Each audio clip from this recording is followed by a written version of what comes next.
warahmatullahi wabarakatuh. Waalaikumsalam warahmatullahi wabarakatuh.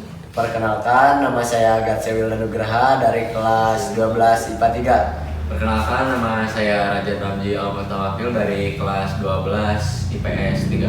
Di sini saya dan Rajan akan memenuhi tugas sejarah, yaitu membuat video podcast tentang asal-usul penyawian. Penyawian.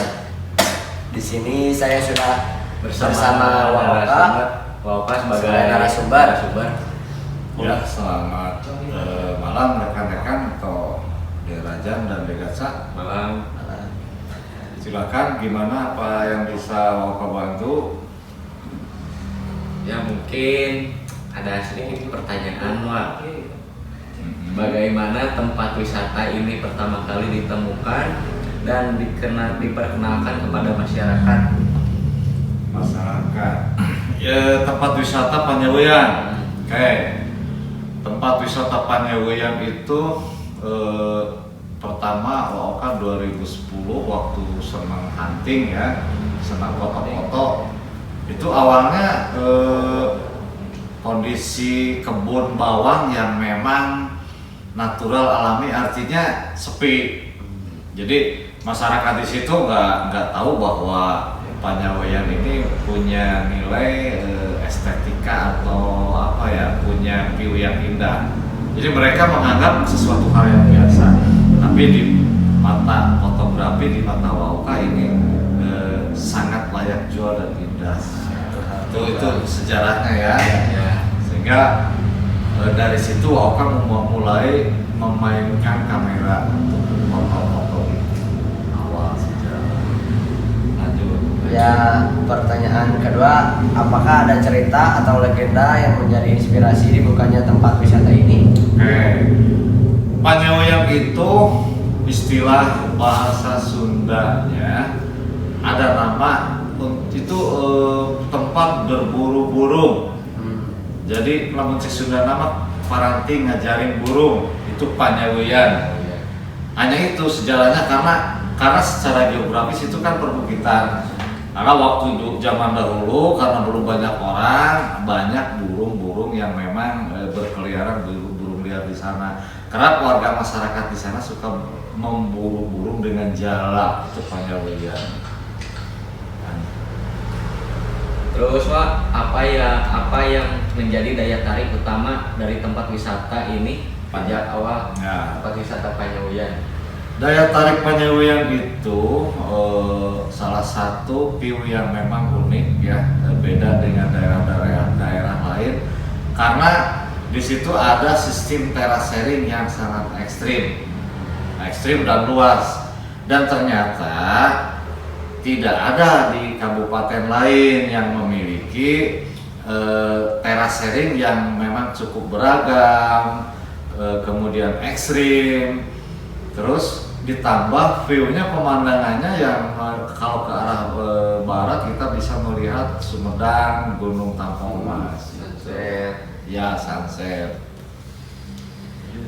Lanjut. Selanjutnya, siapa yang mengelola atau mengembangkan tempat ini menjadi destinasi wisata Panyawian? Sesuai arahan Waoka agar warga di sana ya, karena itu terbagi 3 desa, Sukasari Kaler, Sukasari Kidul, kemudian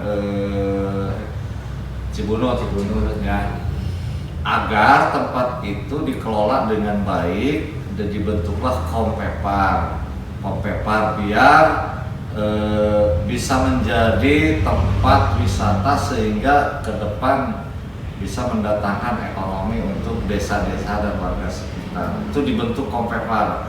Awalnya melalui usulan-usulan, pengajuan dan dikelola oleh BUMDes bersama ya.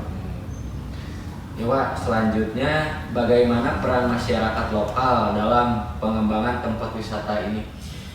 Peran masyarakat lokal sangat penting ya. Awalnya masyarakat a priori, awalnya dia belum sadar ya, masih alergi ada ya, kenapa di sini dipoto-foto gitu. Tetapi setelah seiring waktu banyak sosialisasi dari dinas terkait, artinya peran dan manfaat wisata, sehingga sekarang masyarakat mendukung untuk di situ dijadikan destinasi wisata, karena yang jelas itu akan meningkatkan PLD, pendapatan buat desa dan masyarakat. Sekarang mendukung, meningkatkan keuangan juga. ya.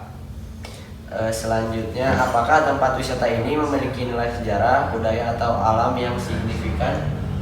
Jelas ya, karena sebetulnya itu sudah ada, terasering Panyawian itu sudah ada sejak dulu, sejak zaman Belanda. Artinya sejak tahun 2030-40 itu sudah ada. Jadi itu masyarakat di sana bisa berdampingan dengan kondisi alam, geografis alam yang perbukitan, sehingga itu sebetulnya sebagai upaya konservasi biologis, konservasi alami untuk menjaga erosi, sehingga masyarakat bisa memanfaatkan lahan yang berbukitan itu melalui dibuat sengkedan, akhirnya bisa ditanami bawang.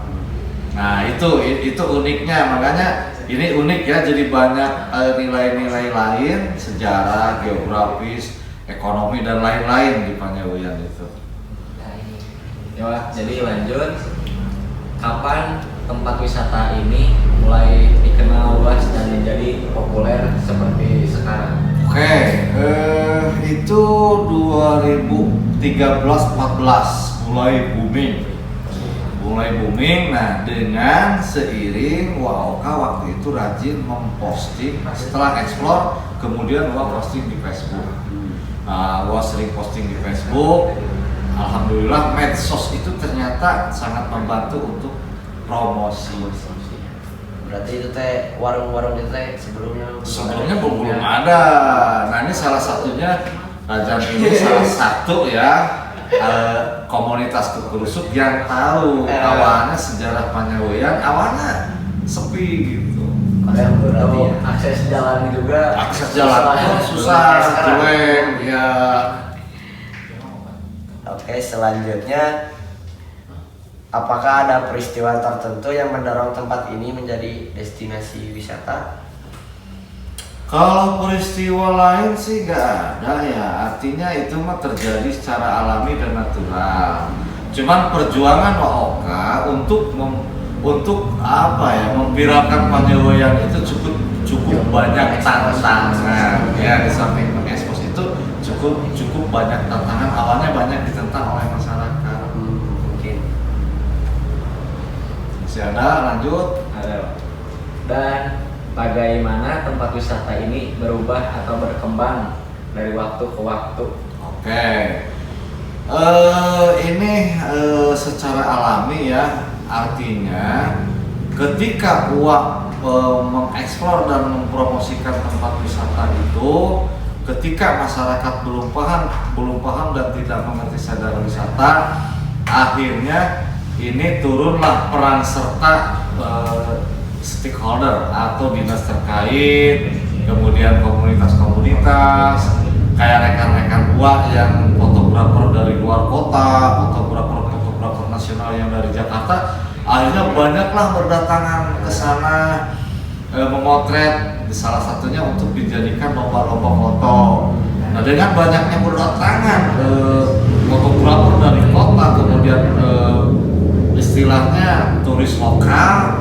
Nah, terpanggillah masyarakat dan dinas terkait serta Pemda Majalengka untuk dijadikan itu menjadi tempat wisata unggulan. Jadi banyak terekspos. Ya. Mungkin ini yang terakhir, Pak. Ya. Apakah ada mitos atau kisah unik yang sering dikaitkan dengan tempat wisata ini? Kan kayak ini terasering, mungkin ada mitos-mitos sebelumnya. Horor. Untuk menjawab pertanyaan yang terakhir ini kayaknya cukup unik ya. Sebetulnya tergantung ke Sudut sudut pandang masing-masing ya. Kalau bagi Uwa sebetulnya nggak ada. Kalau Uwa memandang Panyawian itu salah satu lokasi yang strategis, yang bagus, yang unik, yang eksotis. Jadi ini layak jual untuk dijadikan tempat wisata, tempat refreshing atau istilahnya healing lah. Karena di samping memang punya view atau landscape yang indah, di situ karena ketinggiannya di sekitar 1000 mdpl sehingga suhunya sangat sejuk. Jadi sangat cocok untuk ketika anak-anak muda ataupun yang lain nongkrong di situ untuk healing, sekedar refreshing. Sebetulnya nggak ada bagi Uwa Panyagoyan itu alam yang indah, alam yang untuk ditadaburi dan disyukuri. Itu aja. Berarti itu kalau menurut warga itu nggak ada misalkan ada sih, tapi Uwa nggak terlalu mengangkat mitosnya, ya. Karena gini, kalau orang-orang sudah menganggap atau mengangkat mitos, ini justru akan akan gagal menjadi destinasi wisatanya, akan gagal. Karena orang terlalu mau mempercayai ke hal-hal mitos, orang takut. Nah, Uwa nggak mau kan, karena gimana pun Panyagoyan itu target Uwa harus menjadi primadona tempat wisata yang paling keren. Nah, tujuan Uwa untuk meningkatkan ekonomi desa, pendapatan. Ya mungkin cukup sekian podcast dari kami. Kurang lebihnya mohon maaf. Wassalamualaikum warahmatullahi wabarakatuh.